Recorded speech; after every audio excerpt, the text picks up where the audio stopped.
Alors, salut vous tous. J'ai laissé des messages,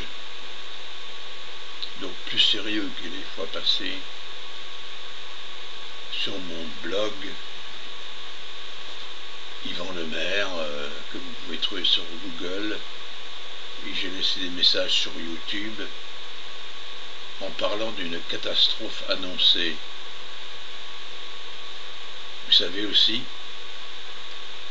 que le calendrier des Mayas s'achève en 2012. On dirait maintenant que tout converge.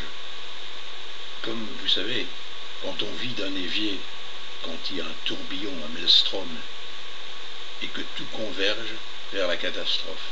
Pourquoi?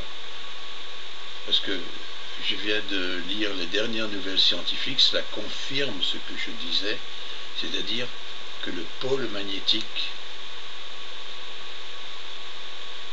s'éloigne de son point d'origine de 55 km par an. Donc, on va d'une manière inéluctable vers l'inversion des pôles. Et je ne parle pas d'une catastrophe autre, et qui serait également terrible, qui serait le changement d'axe de la Terre, d'axe autour duquel tourne la Terre. J'avais dit que finalement, avec tout ce qui se passe à l'intérieur de la Terre, ce qu'on appelle le noyau central, et le magma qui se déplace à l'intérieur, ainsi que la fonte des glaces qui peuvent changer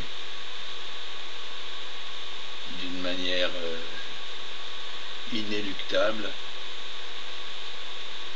le rapport de force qui existe sur un axe qui tourne comme une toupie et qui fait en sorte qu'à un moment donné, le point de levier, donc par exemple le poids des glaces qui serait d'un côté du sommet, au sommet de l'axe terrestre, ferait en sorte que le basculement de la Terre serait inéluctable. Mais ce qui est certain, donc là c'est une intuition, j'ai fait des recherches avec mes connaissances sur ce que pourrait provoquer le basculement de l'axe terrestre, même de 25, de 35, de 15 degrés, et j'en suis arrivé à la conclusion qu'il faut qu'il y ait une masse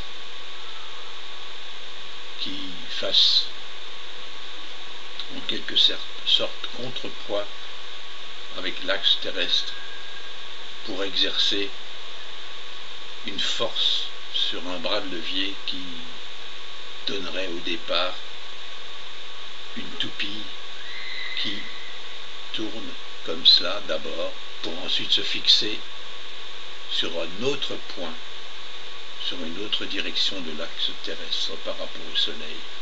Mais ce qui est certain, je viens de lire une nouvelle scientifique qui concerne le déviement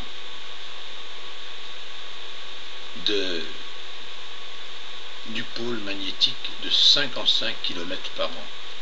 Une autre nouvelle catastrophique qui nous propulse aussi vers le centre du maelstrom, mis à part les guerres, la bombe atomique, tout ce qui se passe dans le monde arabe et qui pourrait exploser ou imploser, on ne sait pas. Il y a des chercheurs qui ont mis au point un nouveau virus à partir de H5N1 qui n'était transmissible qu'aux animaux. Ils ont voulu absolument, pour étude, pour savoir comment éradiquer en cas où le H5N1 serait transmis à l'homme, comment réagir.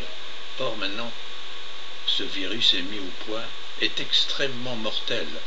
Tous les tous les hommes jusqu'à présent qui seraient touchés par ce virus qui existe maintenant, mais maintenant il suffit qu'il s'échappe des laboratoires. On a fait des expériences sur les furets, et en 5 jours de temps, tous les furets du laboratoire ont été contaminés et sont morts. Et le furet a été choisi comme étant un animal assez proche des réactions que l'homme pourrait avoir en face de ce niveau virus. Et vous savez que la grippe espagnole, à un certain moment de l'histoire pas très éloigné, a fait des millions de morts, 10 millions de morts, je crois, sur Terre. Maintenant, il suffit que ce virus s'échappe pour que toute la planète soit infectée, et pour contribuer à ce qu'en quelque sorte la prévision des Mayas soit juste, et que l'on n'arrive pas à la fin du monde, mais à la fin d'un monde, et que de milliards d'individus, il n'en reste que quelques millions, par exemple, qui devraient recommencer l'histoire de l'humanité sur d'autres bases. Je l'ai déjà écrit il y a plusieurs années. Je viens de l'écrire sous le titre « Catastrophe annoncée », donc je vais titrer ceci « Catastrophe annoncée numéro 2 ». Préparez-vous quand même, car il me semble que les Mayas avaient raison, et que je ne sais pas si l'humanité telle qu'elle est maintenant atteindra la fin de l'année. Voilà. Je vous dis salut. En fait, moi je suis sur la fin de ma vie, mais j'aimerais bien vivre jusque-là pour voir. Je ne sais pas pourquoi, moi j'ai rêvé souvent.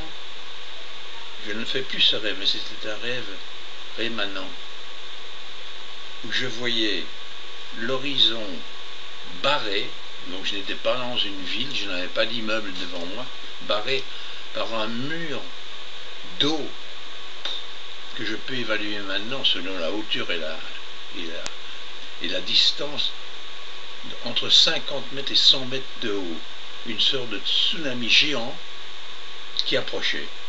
Et moi je me disais, ça y est, c'est la fin. J'ai fait souvent ce rêve-là. Avant qu'on ne parle de tsunami, je ne savais même pas que c'était un tsunami. Je savais qu'il y avait eu ce qu'on appelle, vous savez, on parlait de Moïse, etc., et la mer déchaînée, etc. Et j'ai fait ce rêve souvent, quoi. Alors, encore une fois, ça peut être n'importe quoi qui se passe à l'intérieur de la croûte terrestre, mais aussi une météorite, une énorme météorite qui projeterait l'humanité vers cette catastrophe, cette fin d'un monde annoncé. Voilà. En espérant que vous passerez comme une bonne nuit. Bye.